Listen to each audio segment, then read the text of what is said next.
Okay, in this video, we're going to be discussing the teams coming out of the West region, starting with Gonzaga versus Crieghton. The Zags are currently listed as 13-point favorites with a total of 158. This is as of Thursday, 2 days before the game.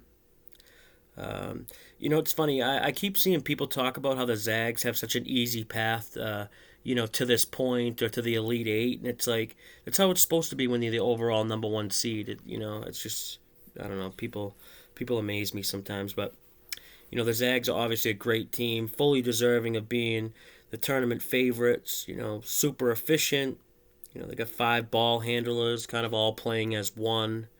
They move the ball around well. They don't waste any time, dribbling. And I could go on and on. And, you can look back at their first two tournament games and just be like, okay, they blew them out, and just move on. But you can still find helpful information within those games. And kind of what I noticed or what I look for when I'm watching a team like Gonzaga, it's not what they do well, but it's their weaknesses, or how can they be beaten, or how can a team even cover the all important point spread against them. And one thing I noticed with the Norfolk State game is there was times in that game where Norfolk State was getting what they wanted offensively, and then you watch Oklahoma come in and kind of stun the Zags a little bit, matching their up tempo style, which the Zags haven't faced much of because most teams know that they're heavily dogged going into the game. They want to slow the pace down and shorten the possessions per game. But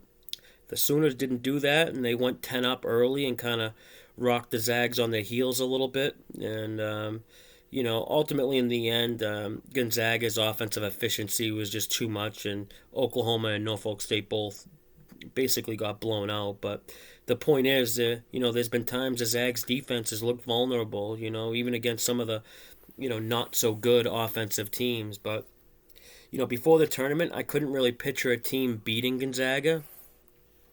But now, I kind of have a profile of what I think a team looks like that does beat the Zags. And, it's definitely a team that plays up tempo and, can run with them. And, a team that does that, and, if a team gets crazy hot from outside and shoots a real high percentage, the Zags can get got, man. I see it, and there's a team I really think that can catch them, and I'll discuss more about that team in another video. But the Zags don't have a real rim protector, and they're not the most athletic team either. So I'm not saying Crieghton has any chance of really knocking the Zags off here. I mean, I guess anything could happen, but I just don't feel like talking about Gonzaga and what they do good. That's not really helpful information. Everyone knows that they're good, but I make this line Gonzaga 11.5. So I do show a little value on the Blue Jays from Crieghton, but I show value on almost all Zags opponents. Their line's just always so inflated, but they continue to cover, but. I think Crichton can keep it close. I'm not running to go bet them plus 13, but Crichton does have three guys that actually no, they got five guys averaging double figures. They got a solid combo with their point guard there, the kid Zarakowski, and the inside presence of Bishop. He's a legit center. Unfortunately, though, like those two strengths for Crieghton there, they're countered with the Zags, two strengths on defense with Jalen Suggs and Timmy. So, it's this game's simple though. I mean, Crichton doesn't defend well enough, and Crichton's game against UCSB, well, they actually should have lost, and I really wish they didn't. It pisses me off, but they were. Their athleticism or lack thereof was really exposed, and man, that game still stings. UCSB missed so many easy shots in that game, and they should have knocked them off. But let me switch to another game before I get all fired up here. The Zags are going to be in the Final Four, and hopefully they'll face a team that's going to actually test them, but we shall see. All right, the next game we got USC in Oregon. Now, this is a game I'm really looking forward to. We got USC -2 with a total of 139. lot of interesting dynamics here in this game, and one being that it's a rare occasion when you have a conference game in the tournament. It's only happened 6 times in the past 3 years. The underdogs have gone 5-1 in those 6 conference tournament games, and Oregon USC, they only played once in the regular season, and USC blew them out. But I'm not putting too much stock into that game. It was a great spot for USC. They were catching Oregon like on a third game in 5 nights, and Oregon was banged up, but USC jumped out early, and the game was pretty much over within the first 10 minutes of the game. But um, another interesting thing, USC has been real vocal about Oregon kind of ducking them, no pun intended, but Oregon canceled the game against USC and a few other key games throughout the regular season, and even when they had enough players too, they still canceled. But this ended up proving to be the difference for Oregon, ending up winning the regular season conference title. Now, of course, USC, they think they should have won the regular season conference title, and both USC's players and even their head coach Andy Enfeld, they've been chirping Oregon about this, the past couple of weeks, which is kind of funny. Oregon flew under the radar, for most people this season, or at least they did for me. They were forced to shuffle lineups most of the year, either due to injury or COVID. The lineup they have now in the tournament, it's not the same lineup they had all season. And, right now they're fully healthy and probably the freshest team in the tournament and really clicking right now.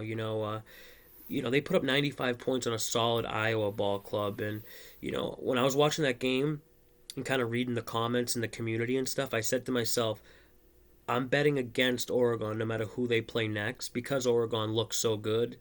And, I always say teams are never as good as their best performance. And, you want to buy low, sell high, all that stuff. But the more I look into this game, I mean, I'm not so sure I can bet against Oregon.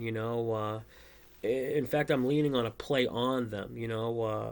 If they weren't already rested enough, I mean, they basically played half a season.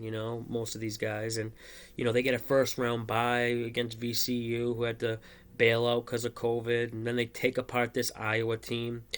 But then again, they're not really known for their defense. Iowa ranks something like 220th defending the three, and in the 80s in adjusted defensive efficiency. But USC will definitely make them work a lot harder for points. USC ranks top 10 in almost every defensive column. Including I believe a number one ranking in defending the 2-point shot. So they held Kansas and Drake to 29% shooting.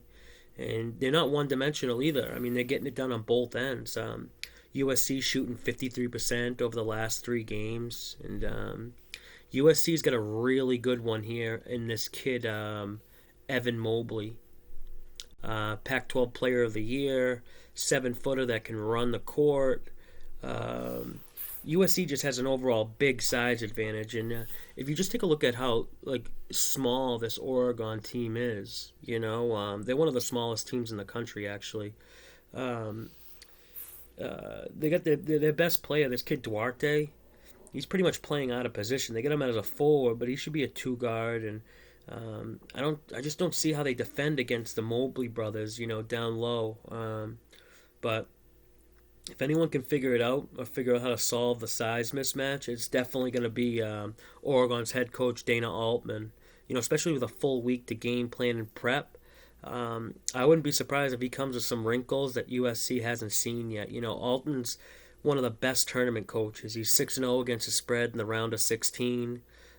He definitely has a coaching edge over Enfeld, but Enfeld's done a great job though. I mean, whenever you have a top defense like that, I always attribute solid defense to great coaching because it's really all about effort, and a lot of that comes from the coaches demanding effort, creating toughness and all that, which I can imagine these days is going to be extremely challenging with all these kids are prima donnas and kids who've been babied and coddled and just whatever, never heard the word no through high school and AAU, but that's neither here nor there. This is a real tough matchup, though. These Sweet 16 numbers are just so sharp. I think it's a coin flip, but, some respected money came in on USC, and, Books have moved from 1 or 1.5 point favorites for USC to -2. And, I'm kind of sensing a setup here. I think we do see some buyback on Oregon. With such a short number, it's scary to back USC. Their inability to hit, free throws, man. They're the worst team in the country at the free throw line. Yeah, 64% from the line. You know, I can already feel the frustration of watching, like, them miss free throws if I bet on them. But, you know, uh, then again, Oregon isn't really great from the line either. They're averaging 70% as a team. But, like I said, tough game, But that's it for the West region. Hope you guys got something out of this, and good luck. And as always, may all the refs' calls and all the loose balls go your way.